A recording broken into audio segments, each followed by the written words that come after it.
Welcome back. I'm Zane. And I'm Fidler. I'm going to be making a character for Fidler to improvise. And I'm going to be making a character for Zane to improvise. The catch is, he and I won't know the characters made for us until the second the interview starts. And with zero prep time, we'll have to improvise an entire interview with those characters.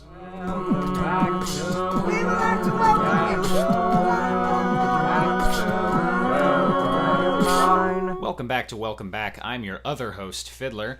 Today on Welcome Back, we are welcoming to the studio Dixon Kickstand. Welcome back, Dixon. Such a pleasure to be sharing my story. Absolutely. We're happy you've got really anything to share with us. Absolutely. Well, Dixon, I think I would be right in assuming that your fans, there probably isn't that much of an overlap with people that spend their time listening to podcasts. Very true. I think it's sort of a niche audience. So tell us a little bit about yourself, Dixon. Well, as most people can figure out by the tone of my voice, a lot of the time when I'm out and about in the world, I'm just living life to the extreme, to the fullest. There was this one time that I jumped off a car roof, that was on top of a roof, and it was just a moment that I lived roofs, in. Yes, really? the car roof on top of the roof, really. It was a 3-story roof, and I just went for it. I thought I could live in this moment. Now, does the car make it an entire extra story, or is it 3 1/4 story? It does make it an entire extra story to tell. That is very true, Fidler. Thank you for bringing that up. In every sense of the word, really. They call me the head kicker because a lot of the time I get kicked in the head, and they call me Dixon Kickstand because I stand on those kicks to my head. And as you mentioned, podcaster listeners really love to, like, just as people like to watch people get hurt, people love to listen to people who love to watch to people who get hurt. It's sort of a recursive Schadenfreude is what you're describing. Yes, the pain makes everyone so happy. Yeah, so you do a lot of jumps and a lot of stunts, and I think something that you're sort of most known for in your circles is you set a record for jumping the Grand Canyon. Yes. And most stunt drivers tend to do that on bikes or some sort of like motor vehicle or a monster truck. Dixon, your vehicle of choice was a little non-standard, and I think it's what net you the record because no one had really tried to do that before. Tell us a little bit about that. A lot of people think, if I've got a motor on me, I'm gonna make it just fine. And where's the fun in that extreme? If you just know you're gonna make the jump, you need to make it hard on yourself. What I did, because I'm no coward, I got on the back of a very big turtle, like a 2,000-year-old turtle. They live for a very long time. They do, yeah. I got on the back of one, and he's going super slow, and I'm thinking, all right, but I want to give myself a little bit of a chance here, right? I'm coming up to the edge, and I've got an Indiana Jones whip on the side of me, and I'm thinking, so I'm going to take this turtle. I'm going to take whatever momentum he gives me. I'm going to throw this Indiana Jones whip, and I'm going to pray God I reach the other side of the Grand Canyon. You know what, Fidler? Thank God I did, because I didn't check out the length of the Grand Canyon beforehand, or the length of my whip. I just know Indiana Jones knows his stuff, and I trust movies, Fidler. Much Absolutely. like podcast literature, trust people that fall on their heads, because I got a lot of people that trust me, even though I've been kicked in the head a lot. Kickstand is what we call everybody in the world. But the thing is, a lot of the time when I'm out there and I'm looking at things, I'm thinking of a little bit of a movie, just a little bit of a movie playing in my head, and I just pray, God, I'm gonna make that jump. I gotta say though, I absolutely gotta say, I'm very sorry. I'm very sorry to ever own that Tortoise. Yeah, no, it seems like there was sort of a you made it out of the jump fine. You made it to the other side, but with the Tortoise it was sort of a Super Mario World Yoshi situation where I think to get the rest of the momentum over the end of the canyon, you had to leap off of the Tortoise. It's an emotional moment. I'm sorry I'm bringing it up. It's a very plan A type of methodology for me. It's where I just know. Like I said, I saw the movie way back involving the Mario Bros. I think, okay, I could jump off the back of a Tortoise. You're very cinematically influenced, from what I can tell. Probably gave me a little bit more air, but but wow, did that Tortoise fall fast?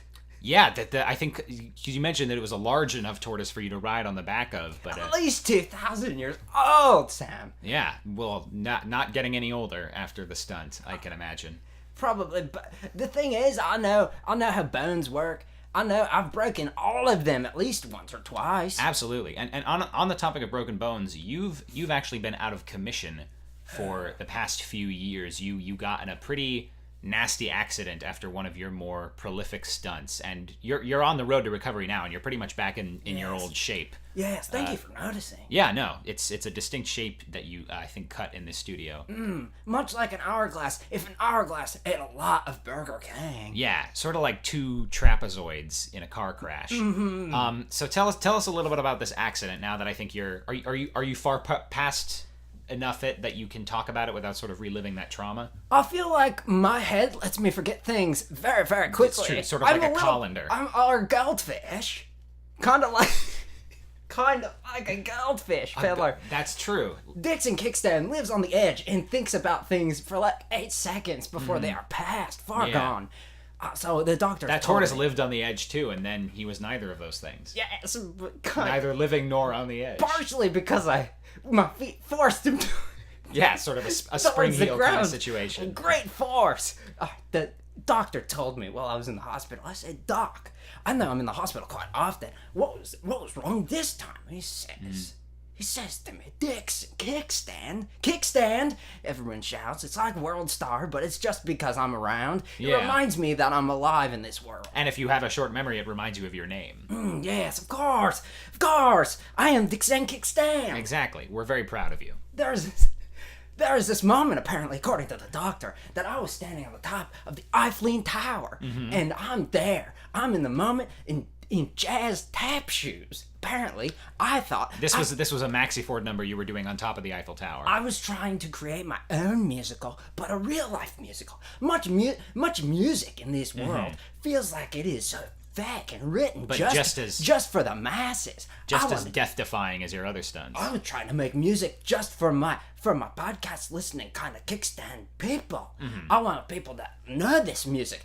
Tap dancing down the Eiffel Tower, that's gonna sound like a real hit. Probably top of charts somewhere. Maybe in France, where it happened. That is where the Eiffel Tower is. I take one step off the Eiffel Tower, I fly so fast down, much like Tortoise, except nobody pushed me. Yeah. Nobody pushed me towards the ground. My tap shoes were just tapping away as much as they could reach the Eiffel Tower. And I fall the whole way down the Eiffel Tower, and I break my saxophonophagus. You broke your saxophonophagus? Yes. That's extremely graphic, Mr. Kickstand. Well, this is why I'm on the show. It's to be graphic. Well, I'm graphic in real life, but to the people that only have ears and no other body parts, I need to show them how graphic I am orally. Absolutely. And usually the breaking of the saxophonophagus is something that's sort of visually intense. Like watching someone break their saxophonophagus is not a fun thing to watch. But even slightly. Seeing how this is an audio medium, and given how distinctive the sound that a broken saxophonophagus makes when it hits the ground. Yes. And of course it was your saxophonophagus, so I'm sure this moment is branded into your memory. Could you do your best to sonically recreate the sound of your saxophonophagus breaking? I absolutely could, Fidler. And this is going to be very loud. So you might want to close your ear holes. So we'll lean back from the mic a little bit. Everybody, put on your fuzzy warm earmuffs that I've given you. Mark, those earmuffs that he brought in. Yeah, those, I know. Just put them on. Please, Mark. It's very important. All right, Mark, we've all got our ears covered. Let's. So this is the noise that you, Dixon Kickstand, your saxophonophagus made when you tap danced off the Eiffel Tower and hit the ground. Starting. Viewer discretion is advised, please. Nacho!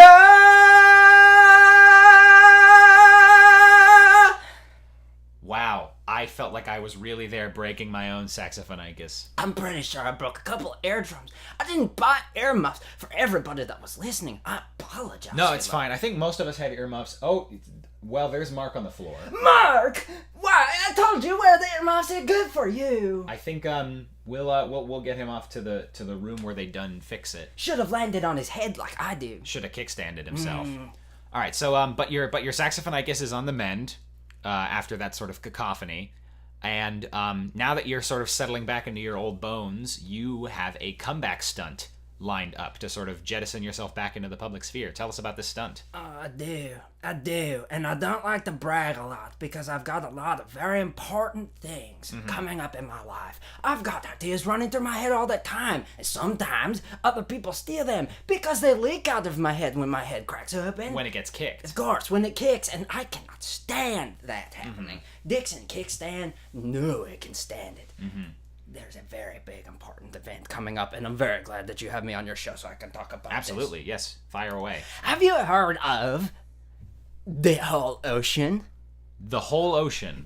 All of it? Have you even heard about this? Call me crazy, correct me if I'm wrong. Yes. I believe it covers 76% of the Earth's surface. Oh, but more if the global warming is true. Yeah, if those polar bears melt. Like I am passionate about movies like I mentioned. I just watched Al Gore talk about climate change. It's an inconvenient truth, correct? Yes, of course. But it's also a very convenient truth at the same time. Very convenient. Now I know. I think about the whole ocean. Knowledge is in itself convenient, even if it's inconvenient. It's very... Okay, I'm gone. Now we go back to the ocean. This entire ocean. The whole ocean. The whole ocean. Everybody better pack your briefcases and get running to the equator. Stand in the middle and at the sunset of dawn noon, high on the edge, where you can see me at the top of Mount Kilimanjaro, I will take the most warm hang glider you have ever seen, made only out of flying squirrels. Not dead flying squirrels. Real living flying squirrels. Wow. About 20,000 all super glued together. But closed, so I cannot use their wings, only the body of the squirrels. Now, this is a very important part. You gotta know, I'm not going to cheat. I would never cheat because flying squirrels with their wings on, this easy peasy stunt. I think it's hard on also myself. What was the order of magnitude? How many squirrels? Magnitude 9. That's crazy. That's a lot of damage. So you're going to have a lot of squirrels, not in the state where their wings are actually open, but you're actually just going to have enough surface area from the wind resistance. From concave squirrels. Yes, of course. It's the way the wind flows. It's how it all happens. Thank you, electrons, for figuring this out for me. Yeah. Now, the important thing happening with these 20,000 flying squirrels that are super glued together, so they are only kind of real squirrels, but not flying, but I'm helping them fly. Yeah. Together, and being weighed down, of course, on my left leg by my favorite dog, Patchy. Patchy, who hangs out on your left leg. Patchy, naturally, just normally, get up here, boy. Yeah, okay, there he is. He just likes to stay down there. He's very silent for a dog too. I noticed. Did you know that he weighs about the same amount as a tub of custard? A tub of custard. And when I say tub of custard, you mean the metric unit, of course. Yes, metric unit. One tub, which for people that don't know, because I just watched a mathematics documentary, one tub of custard is about the size of the Mona Lisa. The Mona Lisa. Out in the Louvre. Putting it together in my mind, I would have to say that a Mona Lisa of custard is pretty much the weight of that dog that's on your left leg. It's gotta be. Now that we're both on the same page, my dog, my flying squirrels, but kind of not really, hang glide off Mount Kilimanjaro. Everybody up there at the high noon eve of the dawn on the equator. Everybody's ready. They've got their binocular sunglasses because they need to see far. Yeah, they've but got their gotta opera keep glasses. it dark. Yes, I will. And I'm not exaggerating this. I will make it around the entire world with just those flying squirrels in 47 seconds. 47-second circumnavigation of the entire globe. People think that it's crazy, Fidler. People think, what? You can't even make it. You're probably gonna just fall off of Mount Kilimanjaro. But that would be what they would say, yeah. People don't know the kickstand way. I know, I've done all of the scientific drivings of all of the things of the squirrels. Yeah. I know how much wind will be flying on this day. It will be the day of January, February, and it will be a beautiful day. It's going to be sunny skies and cloudy skies. And I'm guaranteeing you, Fidler, the wind will be flowing. That's phenomenal. Well, you heard it here first, folks. We'll all be waiting with pins and needles until January, February, when Dixon Kickstand makes his closed squirrel-aided flight around the world in less than a minute. please don't put any of those pins in to my squirrels because it took a very long time to get them all together. Oh yeah, no, it's super glue is very difficult, especially with living animals. I once, yes, as you can tell, by Patchy being glued to your leg. This part of my body has my dog has not left my leg because of super glue. That is on me. Well, the strengthening that it's doing of your leg bone, I think, is going to keep your saxophonicus from breaking again, which is helpful. I pray to everybody. Well, Dixon, thank you again for being on the program. Thank you. So keep an eye on Mount Kilimanjaro around January, February, and we'll be right back. Tortoise is gone. Tortoise is gone. Tortoise is gone. Tortoise is gone. The whole ocean? Hi there folks, Chimmy Chip-Chip back to bring you the most marvelous miscellaneous shopping cart item you had no idea you already had your eye on. Introducing Brief Mints. Need a brief moment of mouth freshness without the hassle of letting a regular mint do the entirety of its job? You're in luck. Your favorite restaurants have started serving the Brief Mint. Pop it in your mouth and, instead of filling your mouth with minty flavor, the Brief Mint will actually exchange smells entirely with your mouth. Kind of like a sponge. How terrific! A mouth that actually smells like mint and a mint that actually smells like a mouth. Everybody wins. However, these mints are not properly digestible, so you will have to spit them out afterwards and send them back to the kitchen, where they will be rinsed off and used again. Still kind of like a sponge. They do not gain their flavor back, so pray to God half the world has minty breath, but wants that sweet taste of mouth instead. Take the risk with your next meal. Stretch those shoulders and thigh bones. Stretch your hands. Don't forget the deltoids. Very good, Jimothy. Welcome back. I am the one and only, also your other host, Zane, and today I have decided to have on an entrepreneur to open up the world to everybody out there. You don't have to have a nice big business to get promotion. If you're starting something from the ground up, hey, we'll help you get it up, all right? That's kind of our motto here at Welcome Back, isn't that right? Oh, God. Mark usually backs me up on these things. Man, that's a bummer. All right, well, welcome back. We'll help you get it up. And today, with me on the show, a man who has done a great job at building his business, and I won't give any of it away. I want him to talk about it, of course. Chris Boshington, thank you so much for being here. Well, it's really great to be here. I'm glad that I can talk about my business and the things that it provides. Of course. That's why we had you on the show. We want to hear Absolutely. more about what you're trying to build. Yeah. Obviously, you've been doing this for a while. No, yes, I've been around for a couple of solar sweeps, I'll have to say. Of course, the solar as it happens, you know. Exactly, and it's actually a solar sweep, and how I define it is exactly 3 years, 5 months, and 22 days, and that exact sort of measurement of time ties exactly into what I do with my business, but I'll touch on that a little bit later. Of course. Well, One thing that I will say right up front, I just like to get this out of the way Please. when I describe myself, because if I don't clarify this early on, I kind of get nervous because I want this to be one of the first things people know about me. Okay. I'm a real juice fiend. would you like to elaborate, or are you good? If you'd like me to, I will, but I think it sort of speaks for itself. All right, of course. I'm a real juice fiend. Yeah, just all right. I see you being a little bit uncomfortable. I don't know how I'm supposed to. Am I supposed to be proud? Well, I'll do a little bit of dramaturgy for you. Thank you. You're welcome to be proud of me. All right. But if you need me to. well, here's what it is. All right. My childhood dream was to be the richest man on the planet. Oh, of course. Part of it was because in elementary school, one of the first things they taught us how to do was write our own names. Oh yeah. Yeah, You remember that? Yeah, I was Exactly. back then. Yeah, back then in the old days. Yeah, back when it happened. Back when we were kid boys. Yes, the little kid guys. But so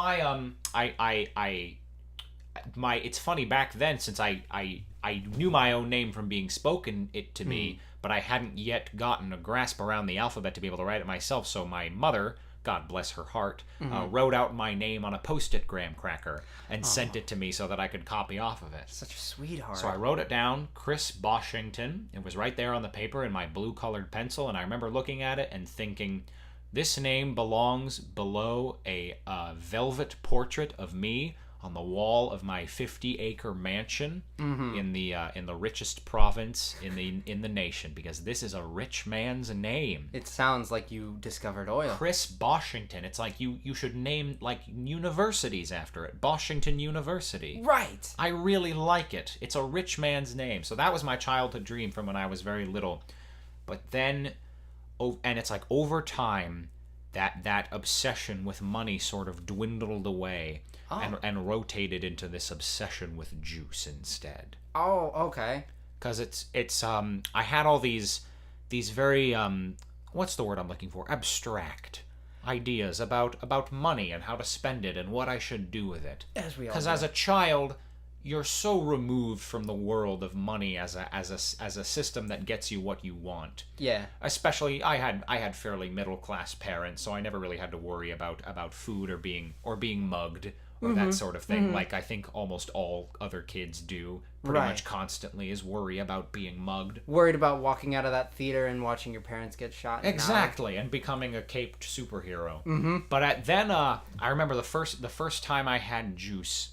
I was 7.5 years old. It was a cup of orange juice, and I tasted it, and I was like, this is so much more concrete in my life than money is ever going to be. I'm not even 8 years old. I don't want to worry myself with things like taxes and climbing the work ladder and the IRS and that sort of thing when I can just drink juice. It's got sugar in it. It appeals to my carnal senses, so why would I worry about anything except juice ever again? So since then, I've really been describing myself as a juice fiend. Okay. See, I don't know. I've had a lot of bad experiences with the word fiend being thrown on me, so I just... any clarification fair. Helps, of course. I'll clean up this fiend as much as you'd like me to. All right. That helps me. Calm down. Perfect. I do want to bring up again, of course, thank you so much for making sure everyone knew that you were a no juice problem. fiend. Yes. Of course, it's always good to get all of your stuff out there on the table before anything. Of course... It's important now that you tell the world about your entrepreneurship. So this has to do with how I defined a solar sweep earlier in the year, because if there's one thing that's still very confusing for me, it's the concept of money. Yes. And that for some reason, money has to exist in divisible forms. Say that your entire net worth and all the liquid assets you have is, let's say, $392,000.34.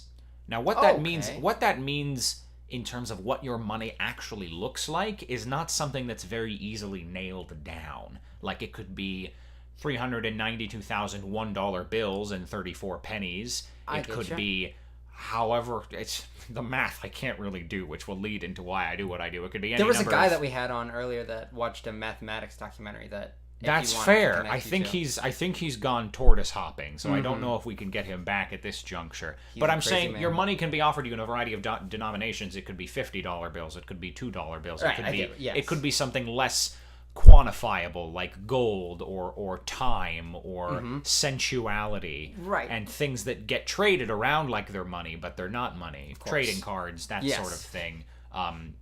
Glasses. But so what we do, instead of saying like, oh well, I have this much amount of money and I have it in this bill and this bill and this bill, what we do is we take all of your money, the net worth of all of that money, and we give you a single coin that is worth your entire fortune. And it's right there on the coin how much money you have. Written on the coin. Exactly. We'll mold it into the coin as the face of the coin. So you don't need to worry about having all of these bills that you can't contend with, having all of these assets that you may or may not have. This is your entire net worth in a single coin, so that you can say, there's all my money, there's exactly how much it's worth, and no one else needs to worry about a thing. This is fascinating. I love that this is a startup. This is very important. I got a couple questions, and I'm sure everybody else does. Yes. All right. First things first, whose face is on the front of the coin? your own face. Everybody's own face is on the their person own coin. whose face it is that gives us their money to turn it into a coin, that's whose face it is, so that they know it's their money. Does it look like coin face, or is it like a pic? Like we offer a variety of different options. You could have a profile like Mr. Lincoln or Mr. Kennedy on our US printed things. You could have a front-on shot if you want to go for sort of the mugshot straight-on look. You could do it. You could do it at an angle. You could have.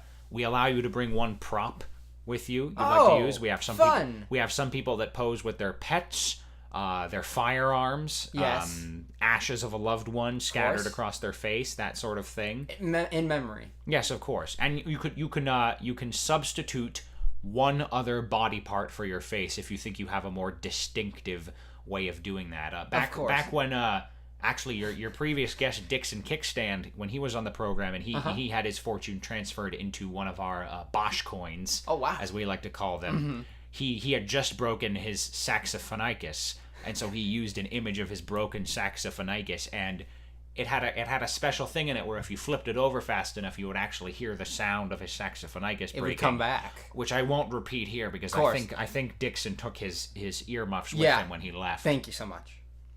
But this is a big thing that I gotta mention, and not to throw any dirt on your idea, of course. I love the idea of one coin fits all. Let's say I walk into McDonald's, I buy a thing of fries for like 99 cents. Do I lose all of my money? So the issue of change is something that we really haven't figured out yet, but we have a long-term societal plan. Here's I understand this is what our stockholders do to us when we tell them about what we're doing too. They laugh in the same way that you laugh. But here's the thing, Zane. It's a curiosity laugh. I understand. You have to think about this in a societal way. Eventually, we want to eliminate the concept of currency. We want everyone to replace all of their money with these coins, right? So that it becomes really just more of a meritocracy about like you've got $1 million. You seem very excited about something. I really would love to let you finish your thought, but I've got... No, it's in your mind. Get it before it leaks out. I gotta know. So you're saying the idea of currency is gone. Yes. Right? Everybody's got one coin that defines their whole life. Are you implying that if I buy one thing of fries with that one coin, I have sold my life and my soul for one thing of fries? Even better. All right. The fries are just free. We live in a scarcity. We would live in a scarcity-free society. Wow. Wait. Because the only merit that money would have wouldn't be having to buy food or shelter or working for it. It would literally just be like a floating number above your head in a video game. Ooh. All it would be like, I have more money than you, and that's it. I can't use that money to buy better things than you because we just give that to each other for free because everyone has a place in this society. And it's sort of like, you know how with communism, the issue that keeps popping up with that is that there tends to be these, even though it says, oh, we're all equal on paper, there's still sort of one asshole that rears up and fucks it all up for everybody by being quote-unquote more equal than the rest. Of course. Well, this has that more equality built right into the system. Wow. The richest man in the world is still going to technically have more money than everybody else, but at the same time, he can't do anything with that money because it's been smelted into a single coin. Yeah. So all of the world's goods and services will just be distributed freely amongst each other because nothing means anything anymore. I do have to ask, do you throw out the idea for people that, let's say, love collecting and have multiple ideas for the fronts of their coins and just like want to collect the coins but they need to have the money to do it, that they can split their assets in half and get 2 coins with equal amount of money on both?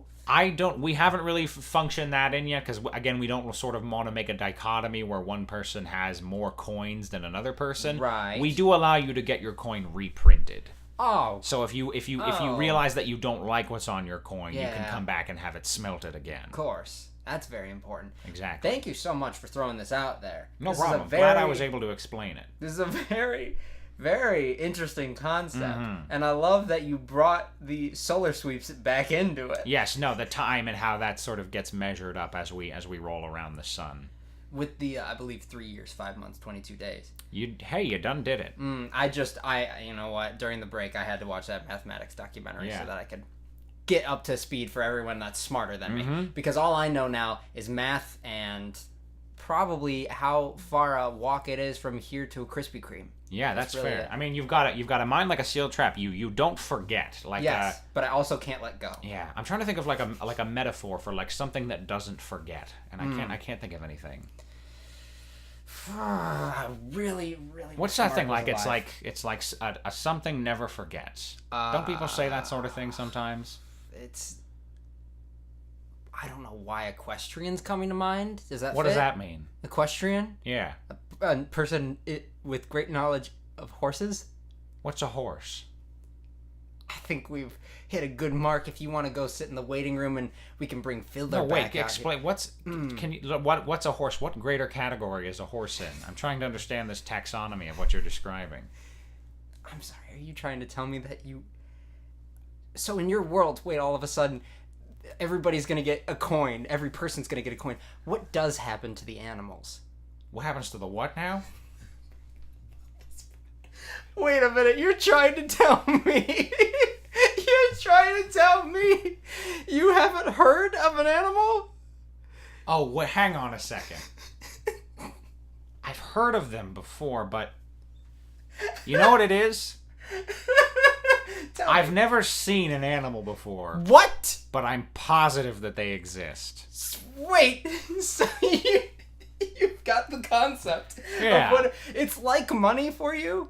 You've got the concept I'd say kind of an animal. I gain and lose How concepts. Did you get here today? I drove. You drove through the world? Yeah. And there were no I'll tell you this, non-humans out there? I've never seen an animal before. Mm-hmm. I'm fairly certain a car isn't an animal. Otherwise, I would have seen an animal. I won't make fun of you. I will assure you a car is not an animal. That really takes a load off my mind. I will assure you, though, that there had to be an animal on the way over here, right? Right? I'm going back in my mind, and I feel like I've never seen an animal before. Do you know where you drove through to get here? I drove through Park Drive. Park Drive. Right, it's right over from Gator Case. Okay. So you were Which I don't know what that means, by the way. Gator. Someone's going to have to explain that to me. All right, can we get Francis? Francis, you're still alive. Hey there. Get just a picture, just a whole thing of National Geographic photos and just make this man's fucking day. All right, Francis is gonna say, thank you so much for being on the show, Boshington. Problem. Your idea sounds fascinating, and dear God, I hope you learn a little bit more about the world. I'm gonna get to the bottom of this animal thing for sure. All right, well, don't, but also just look at some pictures. No, please absolutely. never get to the bottom of an animal. That's a bad thing for people in society. I'll learn about animals. I'll start with that fact. I'll tell you that there are proper ways to mount multiple animals. Not all of them can be mounted. Just look at the pictures. You might just get the gist. Sure thing. I'm off to do some learning. All right. Fidler, you want to come back? Yeah. All right. This has been fascinating. I'll tell you, I didn't buy Mr. Chris Boshington's never heard of an animal thing for a second. You don't believe that man hasn't heard of an animal. He had to see one on the way over. Well, he did mention tortoises and pets earlier on in the interview. Did he? So I think he's take the Grand Canyon route, do you think? Ooh. Do you think something in his mind catches glimpses of things? So, like, subconsciously mentioned a tortoise without even knowing that it was an animal? Subconsciously, he's got to be aware. Yeah, exactly. He just didn't. He's never put the words together. Exactly. I like how we're including in our increasingly nebulous outro that we are still within the fiction of this show. Of course, it's like, impossible we both work not on this show, and it's these guests that are separate people. It's impossible not to be caught up in everything that just happened. I was genuinely fascinated with that last conversation.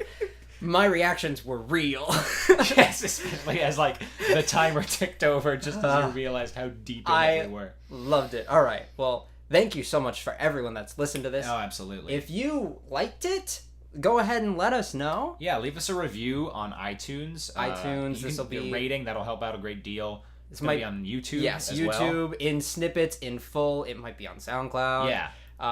Yes, reviews and ratings help. Yeah, anywhere you see letting us know and showing parts of it to friends, that's going to help. Absolutely. The snippets are there so that you can get the gist out to everybody that has not heard of this show. So go ahead. If you haven't heard of animals, this show isn't going to help you. This show is absolutely not going to help you. You're too far gone. In the first interview, I guarantee you that is not the way to learn about animals. Oh, yeah, for sure. Not how to treat them at the Grand Canyon. You could do what he did, though, and just watch some movies. See if that helps a bit. That's fair. There are a lot of animals in movies. All right. Well, while we let you educate yourselves, thank you again for listening, and next time we will welcome you back to Welcome Back. Please come back. Welcome you back to Welcome Back.